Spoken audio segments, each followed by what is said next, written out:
Today we will discuss about the chemical properties of carbon compounds. आज हम discuss करेंगे carbon compounds की chemical properties. So the first property is combustion. Combustion is also known as burning. Combustion को burning भी बोलते हैं. So let's define that what is meant by combustion. Combustion का meaning क्या होता है? The process of burning carbon compounds in air to give carbon dioxide, heat and light. वो process जहाँ पर हम बर्न करते हैं कार्बन और उसके कंपाउंड्स को, ताकि क्या प्रोड्यूस हो हमारे पास? कार्बन डाइऑक्साइड प्रोड्यूस हो, हीट प्रोड्यूस हो एंड लाइट प्रोड्यूस हो. ओके, जैसे अगर हम बात करते हैं कोल. कोल मीन्स कोयला.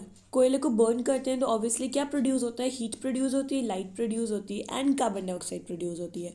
तो अगर कभी भी किसी चीज़ का आपको कंबशन करना हो तो जो प्रोडक्ट्स होते हैं मेनली वो होते हैं carbon dioxide, water, heat and light. साथ में हम वाटर भी मेंशन करेंगे.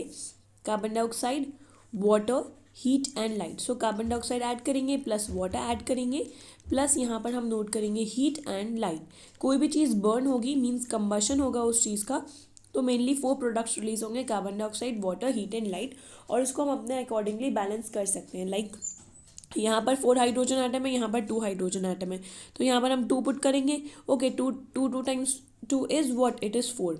बिकॉज जितने एटम्स रिएक्टेंट्स में होने चाहिए, इस साइड वाले क्या हैं? रिएक्टेंट्स हैं और इस साइड वाले प्रोडक्ट्स हैं. तो जितने एटम्स रिएक्टेंट्स में होने चाहिए उतने ही एटम्स प्रोडक्ट में होने चाहिए. ओके, सो यहाँ पर अगर हम देखें लेफ्ट हैंड साइड में पहले 4 हाइड्रोजन आइटम्स थे और राइट साइड में कितने थे? 2. तो हमने क्या करा? H2O की 2 से मल्टीप्लाई करा दी. ये H2 होता है, इसकी 2 से मल्टीप्लाई कराई, सो 2 इज़ 4. तो यहाँ पर 4 हाइड्रोजन एटम्स हो गए. ओके, नाउ अब देखते हैं यहाँ पर 2 ऑक्सीजन एटम है, 2 ऑक्सीजन एटम है, 1 कार्बन एटम है एंड 1 कार्बन एटम है.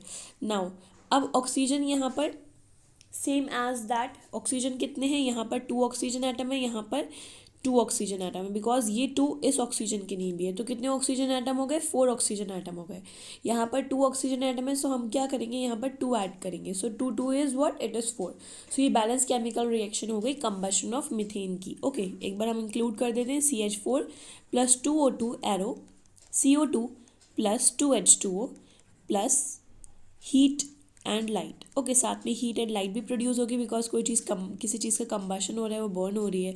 नाउ एक इम्पॉर्टेंट पॉइंट है, एल्केन्स बर्न इन एयर. जो एल्केन्स होते हैं वो एयर में बर्न होते हैं, क्या प्रोड्यूस करते हैं? बहुत ज़्यादा हीट प्रोड्यूस करते हैं, जिसकी वजह से हम एल्केन्स को एक्सीलेंट फ्यूज बोलते हैं. If question comes, give reason की फॉर्म में कि why alkanes are considered as excellent fuels. Alkane को हम एक्सीलेंट फ्यूज इसलिए कंसिडर करते हैं बिकॉज बर्न होने पर वो बहुत ज़्यादा हीट प्रोड्यूस करते हैं और फ्यूल वही एक्सीलेंट होता है जो ज़्यादा से ज़्यादा हीट प्रोड्यूस करे. So this will be our answer.